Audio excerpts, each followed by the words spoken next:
It took several seconds for Jennie to digest Lisa's words. The statement, "You can ask her yourself at cheerleading tryouts," held more hidden messages than a "Where's Waldo" picture. First, of course, Courtney planned to be there. Second, Lisa wanted Jennie to come and had used Courtney as an enticement. Nothing short of curiosity and a chance to talk to Courtney could have dragged Jennie to cheerleader tryouts, and Lisa knew it. Not that Jennie had anything against cheerleaders, she just didn't feel coordinated enough to be one. Besides, Jennie really didn't see herself as the cheerleader type. The third and probably scariest message was that, despite orders from her doctor and mother, Lisa intended to go ahead with the tryouts. It was this point Jennie addressed first. "You're still going? Your mom said you were supposed to rest for at least 2 weeks. I will, after." Lisa wove a strand of hair between perfectly manicured fingers. "Don't say it, Jen. And don't tell Mom. I've made up my mind. I've been resting for 4 days now. I've been thinking about this, and I can do it." "I don't believe you." Jennie placed her hand on Lisa's forehead.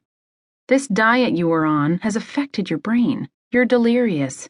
Cheerleading is way too strenuous for you right now." Lisa knocked Jennie's hand away. "I have to try. You can understand that. And I'll make it, you'll see." Lisa's gaze drifted up to meet Jennie's. "Please don't rat on me, Jen. If you love me at all, you'll let me do this. I can rest later.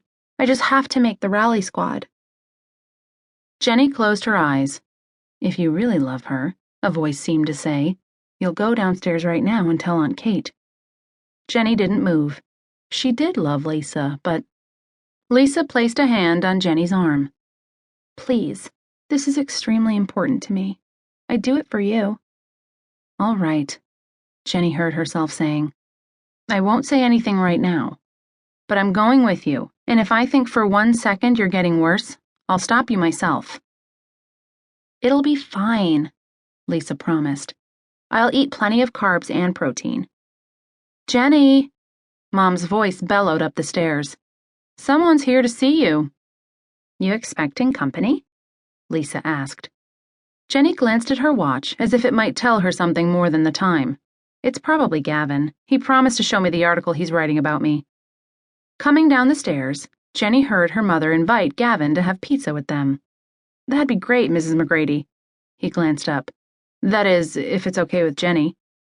It wasn't, but Jennie shrugged and said, "Sure, why not?" Gavin's presence bugged her, and Jennie wasn't sure why.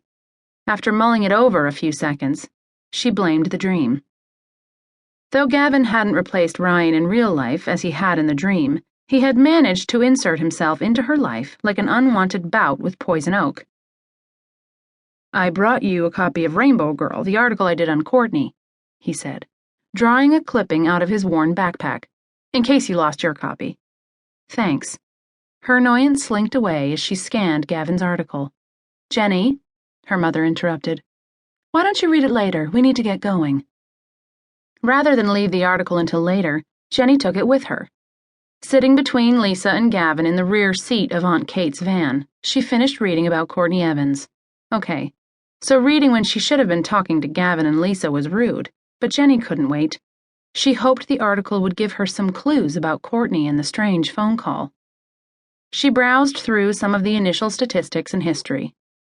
Up until the first of the year, Courtney had lived in Boston. After Mom died last year, Gavin quoted her as saying, "My father decided to move to Oregon. I guess he thought we could leave the past behind. You can't, you know. Mom's dead. She'll always be dead. Nothing's going to change that." Jennie bit back the urge to cry. She thought back to the comment Mr. Evans had left unfinished the other day and filled it in. Courtney's really a sweet girl. At least she was before her mother died. Having her mom die must have been really hard on her. No wonder she had problems. Turning her attention back to the article, Jennie read Gavin's next question. "Why do you always change the color of your eyes and hair?" Courtney responded with, "My mom loved rainbows. She always used to tell me that rainbows were a sign of hope. In fact, she even called me her Rainbow Girl because she'd almost given up hope of ever having a child. Then I came along. I'm adopted."